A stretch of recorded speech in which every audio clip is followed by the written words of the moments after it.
Amados irmãos, queridas irmãs, que alegria ter todos vocês aqui na Casa da Virgem Maria, esse oratório dedicado à Divina Misericórdia, aqui na comunidade Mel de Deus, em Lusiânia, Goiás.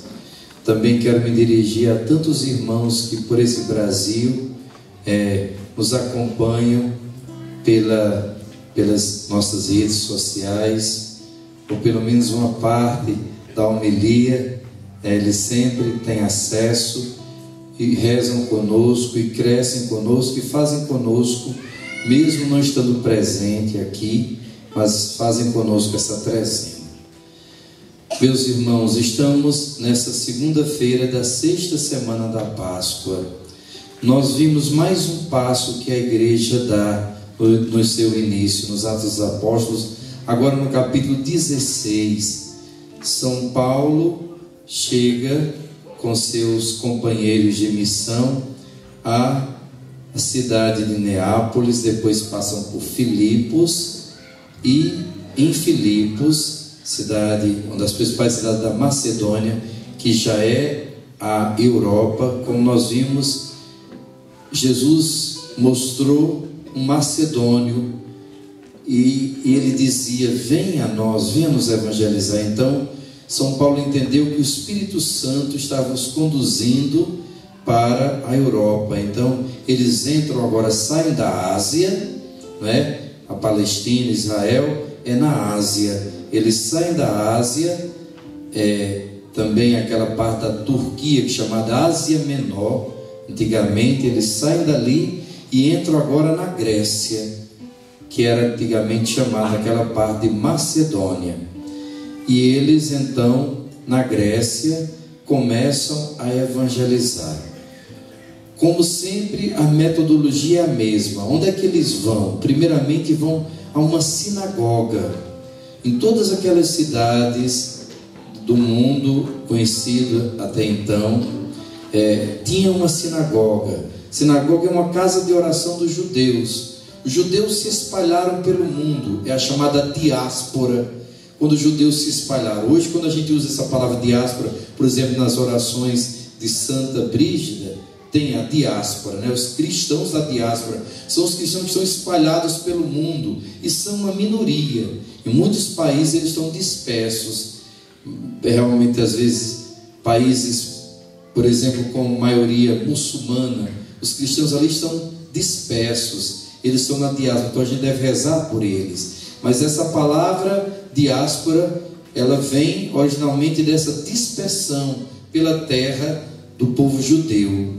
Deus mandou o povo judeu como o primeiro povo da primeira aliança, e então os judeus costumam rezar. Se não tem uma sinagoga, eles vão para perto da água, do rio, porque ali eles têm que fazer as abluções, os rituais antes de começar as orações. Então era sábado, dia sagrado para o judeu, e eles vão até naquela cidade de Filipos, vão até as águas procurar ver se tem um grupo de judeus reunidos. Ali eles encontram quem? Uma mulher maravilhosa, uma mulher de Deus, Lídia. Ela acreditava em Deus, ela era uma mulher aberta à fé, e ela, ao ouvir a pregação de São Paulo, ao ouvir aquele homem cheio do Espírito Santo falando da obra de salvação realizada por Cristo, que Cristo morreu e ressuscitou ao terceiro dia, mandou o Espírito Santo e mandou que fosse anunciado em seu nome a conversão e o perdão dos pecados para todos os povos. Logo Deus toca o coração daquela mulher e ela pede a Paulo: se me considerais uma fiel do Senhor, permanecei em minha casa. E forçou-nos a entrar. Então a casa de Lídia ali em Filipos foi com certeza a primeira igreja. E as igrejas, é bonito, porque a igreja começou nas casas, nas famílias. Aquelas famílias em cada cidade que se abriam ao evangelho, Aí os apóstolos permaneceram. Jesus disse: não fiquem andando de casa em casa, no lugar onde alguma família for digna e vos receber, permanecei naquela casa. Então eles permaneceram ali e começaram ali a igreja de Deus em Filipos. Veja, uma mulher rica, comerciante, mas uma mulher humilde, uma mulher de Deus, talvez viúva, com certeza viúva, porque não fala do esposo dela. Se ela tivesse esposo, ela não poderia convidar, era o marido que tem geralmente a palavra, que convidava alguém para a sua casa. Mas aquela viúva rica era muito humilde e era uma pessoa extraordinária, e foi uma primeira cristã. Foi batizada ela, toda a sua família, e ali é o começo da igreja naquela cidade, que depois ganhou até uma carta de São Paulo aos Filipenses, né? É uma carta linda, onde São Paulo vai depois dizer: alegrai-vos do Senhor. Repito, alegrai-vos. É uma carta muito bonita, muito breve. Pessoas que acolhem os discípulos de Jesus, que cuidam dos discípulos de Jesus, que usam os recursos que Deus deu para, não para a vaidade, mas para a evangelização, para o bem, para a partilha. São pessoas muito especiais do coração de Deus. O Evangelho, Jesus continuou com o seu discurso, e agora ele já fala do defensor, o Espírito da verdade, que ele há de enviar da parte do Pai. O Espírito Santo, meus irmãos, o Espírito Santo é o nosso defensor. Ele está dentro de nós para nos defender. Ele é o paráclito, ou o advogado, não o advogado de acusação. Quem nos acusa, quem quer nos acusar diante de Deus e diante dos homens é o Satanás, é o divisor, é o nosso inimigo. Mas o Espírito Santo de Deus, mandado por Jesus, prometido por Jesus e mandado sobre a sua igreja, é aquele que nos defende, que nos levará a toda a verdade, que nos dará força para enfrentar as perseguições, as adversidades. Irmãos, Jesus não nos enganou, como não enganou seus apóstolos.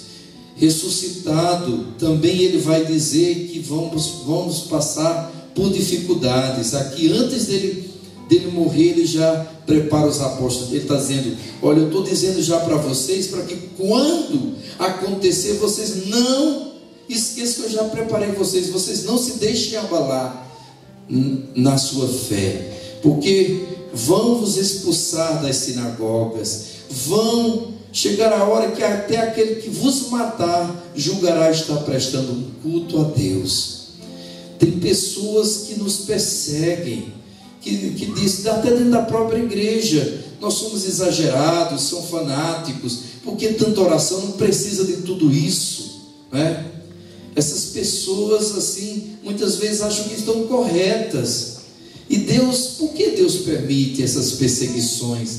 Por vários motivos. Para provar a nossa fé, para saber se a gente ama Deus, não só nas horas boas, mas nas horas difíceis. Jó diz uma coisa muito bonita à esposa dele, quando ela vem mandar que ele já está recebendo tantas desgraças, que ele blasfema contra Deus.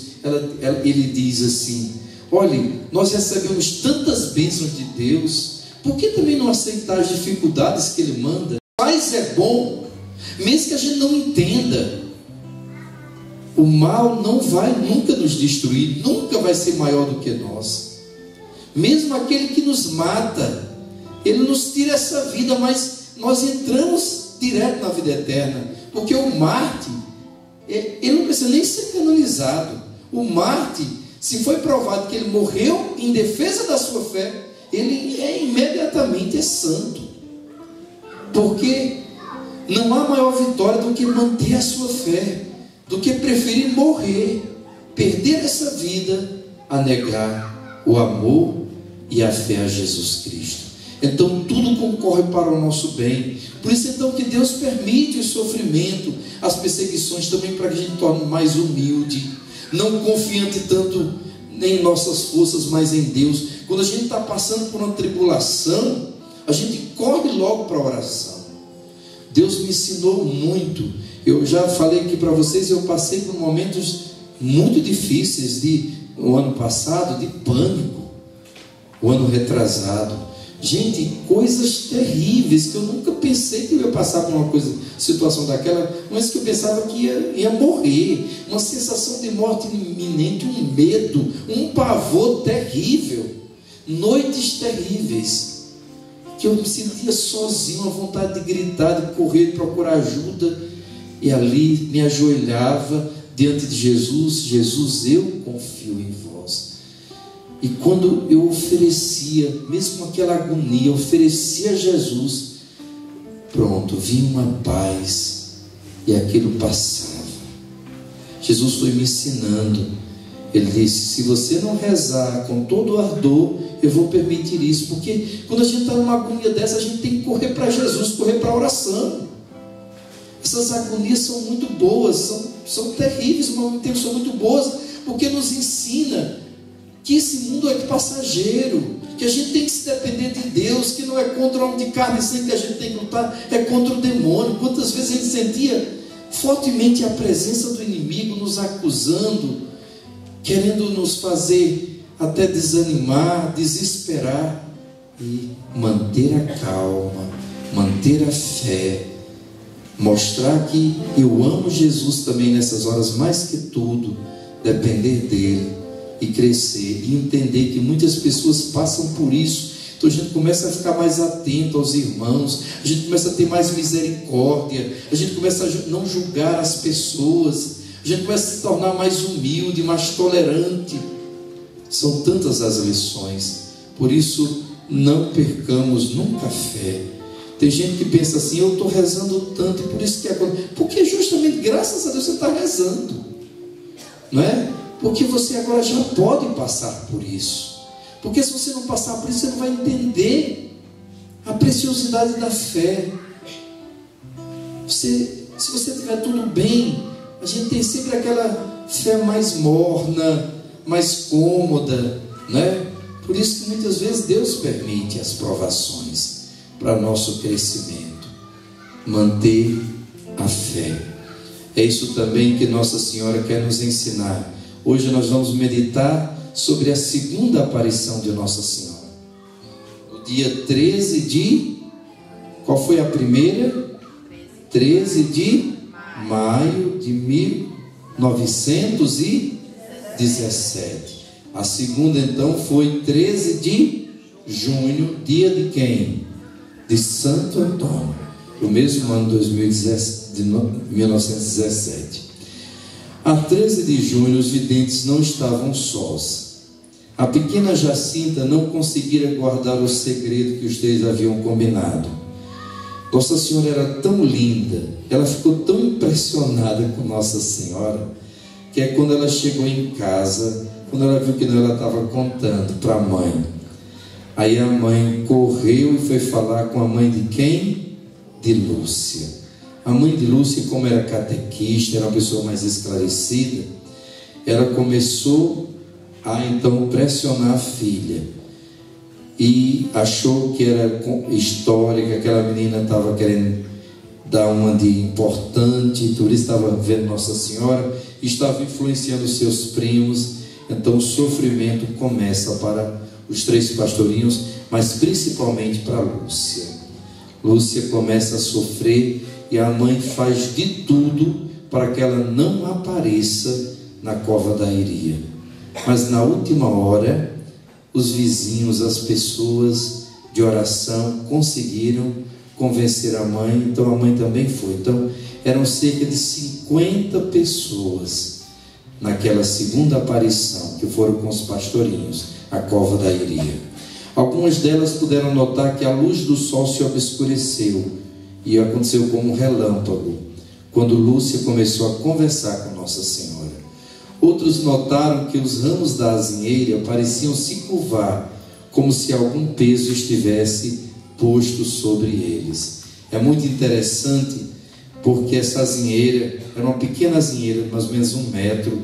Ainda hoje lá em Lourdes tem uma vizinha que eles tiveram que cercar, senão o povo levava até a raiz, porque dessa levaram até a raiz, arrancaram tudo, fizeram de tudo, né? E hoje no lugar dessa azinheira tem uma coluna onde fica uma imagem, que é essa daí, a cópia dela, exatamente, fica ali no lugar onde Nossa Senhora apareceu, na mesma altura inclusive.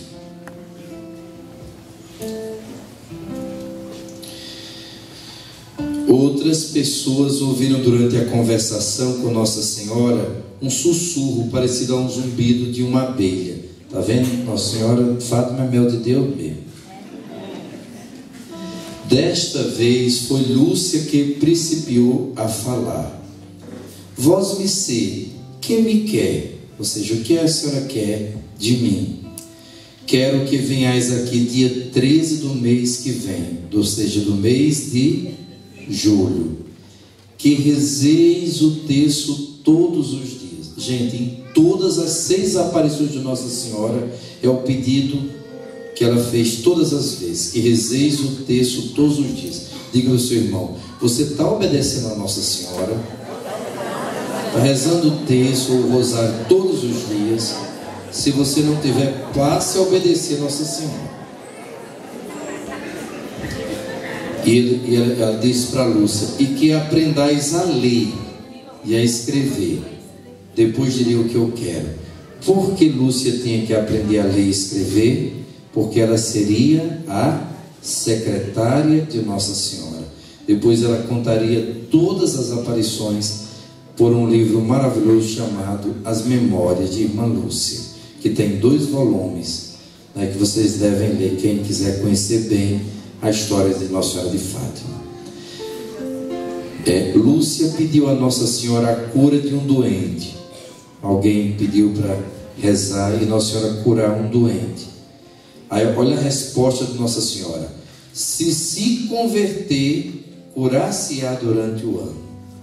Ou seja, mais importante que a cura física, e inclusive a porta para a cura física, é a cura espiritual. Uma boa confissão de alguém doente, a primeira coisa que se faz é levar o sacerdote, ou levar até um padre, ou levar o padre, se a pessoa não pode, até essa pessoa, o padre vai atendê-la em confissão e depois dá a unção dos enfermos.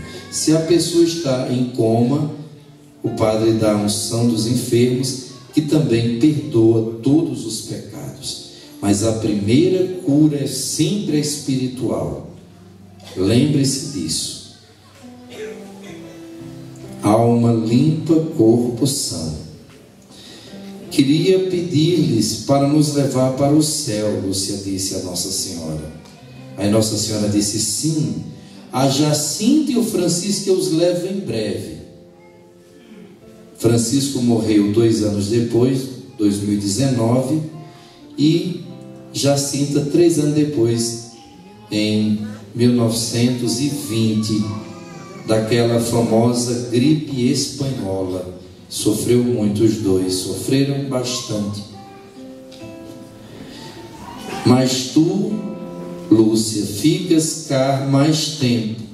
Jesus quer servir-se de ti para me fazer conhecer e amar. Ele quer estabelecer no mundo a devoção ao meu imaculado coração. A quem abraçar essa devoção, prometo a salvação, e serão queridas de Deus essas almas, como flores postas por mim a adornar o seu trono. Aqui Nossa Senhora começa a revelar o grande segredo de Fátima. É a devoção ao Imaculado Coração da Virgem Maria. O Imaculado Coração da Virgem Maria é o coração, depois do coração de Jesus, que mais nós precisamos amar e consolar. É o coração da nossa mãe. Estar nesse coração é estar no coração de Jesus, porque não se vai a Jesus sem Maria, e Maria só nos leva a Jesus. Por isso, tenhamos essa devoção, que depois vai se tornar a devoção dos, que eu vou falar aqui nos próximos dias, dos 5 primeiros sábados de cada mês. Aí Lúcia diz: eu fico cá sozinha? Não, filha, tu sofres muito? Não desanimes, eu nunca te deixarei. O meu coração será o teu refúgio e o caminho que te conduzirá até Deus. Que coisa linda! Quem ama Nossa Senhora, quem tem devoção, nunca está sozinho. O coração de Nossa Senhora é o nosso refúgio. O que é um refúgio? Já perguntou o que é um refúgio? É um lugar seguro, é um lugar onde você vai estar incólume, são e salvo, onde o mal não pode lhe alcançar. Por exemplo, em muitas cidades tem os refúgios até antes guerras, antes bombas atômicas. São geralmente lugares subterrâneos, muito seguro, fortificado, onde você entra, fecha a porta e ali você está seguro. Nenhum mal pode lhe alcançar, nenhuma bomba pode lhe destruir. O nosso refúgio é o coração imaculado da Virgem Maria. Diga ao seu irmão, especialmente se ele está dormindo, diga: olha, mesmo dormindo, saiba que o coração de Nossa Senhora é o teu refúgio, é o teu lugar seguro. Você nunca estará sozinho, Nossa Senhora nunca te deixará. Então, nesse momento é lindo, como da primeira vez Nossa Senhora abriu as mãos e novamente comunicou aos videntes o reflexo de uma luz imensa. Nessa luz os 3 se viam como que mergulhados em Deus. Quando a gente entra no coração de Nossa Senhora, a gente mergulha no oceano de bondade, mergulha no coração do próprio Deus. Jacinta, Francisco pareciam estar na parte dessa luz mais próxima do céu, porque eles iam ser chamados primeiro. E Lúcia parecia estar mais próxima da terra, que vai viver quase mais de 90 anos aqui na terra. Diante da mão direita de Nossa Senhora estava um coração cercado de espinhos. E as crianças compreenderam que era o Imaculado Coração de Maria, ultrajado pelos pecados da humanidade, pedindo reparação. Vocês já viram aquela imagem do coração de Jesus? O coração de Jesus sai uma chama de amor, não é? Que é o Espírito Santo. E o coração de Nossa Senhora está todo cercado de quê? De espinhos. É a dor, são as dores de Nossa Senhora, são os ultrajes que ela sofre de tantos, inclusive aqueles que se dizem cristãos, que não acreditam nela, que zombam dos seus dogmas, que falam que ela é uma mulher qualquer. E todos os filhos que ofendem o coração de Jesus estão ofendendo o coração dessa mãe. Nossa Senhora, como da primeira vez, elevou-se com majestosa serenidade e foi se distanciando rumo ao nascente. Bendigamos ao Senhor. Graças a Deus.